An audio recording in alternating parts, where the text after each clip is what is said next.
ဒီနေ့မှာတော့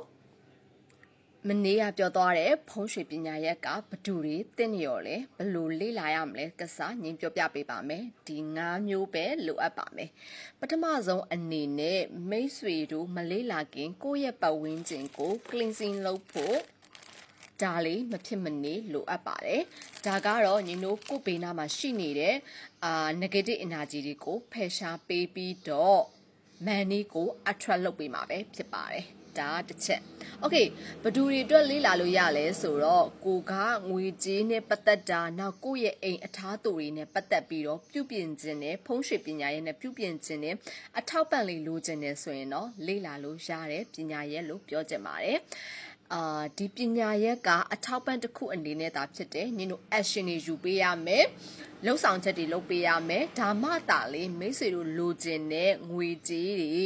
လက်လာပါတွေပို့ပြီးရရှိလာမှာပဲဖြစ်ပါတယ် okay ဒုတိယအဆင့်မှာတော့ညီတို့ကြီးဝါချမ်းသာဖုံးရွှေအဓိကတော့ညီတို့ကြီးဝါချမ်းသာဖို့ဘလို့အထားတူတွေထားရမလဲဒီလိုလေးရကစားလေးလာပေးပါနံပါတ်3ကိုယ့်ရဲ့အိမ်မှာကိုရေရာပိုင်းလေးတွေနဲ့ပတ်သက်ပြီးတော့ဘလို့လေးတွေဘလို့ဒီအဆောင်ရံရှောင်ရံလေးတွေကဘလို့လဲဆိုတာကိုသိရပါမယ်နံပါတ်3ပြီးတော့နံပါတ်4အဆင့်အနေနဲ့ကိုယ်မှာရှိနေတဲ့ပစ္စည်းအထားတူလေးတွေပြီးသွားတော့အဲ့ရဲ့အဆောင်လေးတွေအယောင်လေးတွေကိုဘယ်နေရာဘယ်တောင်ဘယ်လိုနေရာတွေမှာသုံးရမယ်ဆိုတာကစားဒါလေးကိုလေ့လာပါနံပါတ်5အဆင့်ဖြစ်တဲ့မိတ်ဆွေတို့နောက်ဆုံးပိတ်ကြီးဝါချမ်းသာအောင်မြင်ဖို့ဆိုရင်တော့ဒီရဲ့ဖုံးရွှေအစီရင်တွေနဲ့တူတူကိုကလေ့လာမယ်ဆိုရင်ထောင်ပေါင်းဆောင်ဖြစ်သွားပြီပြန်ကောက်ပေးပါမယ်ဒါကတော့လုံးဝကိုကြီးဝါချမ်းသာ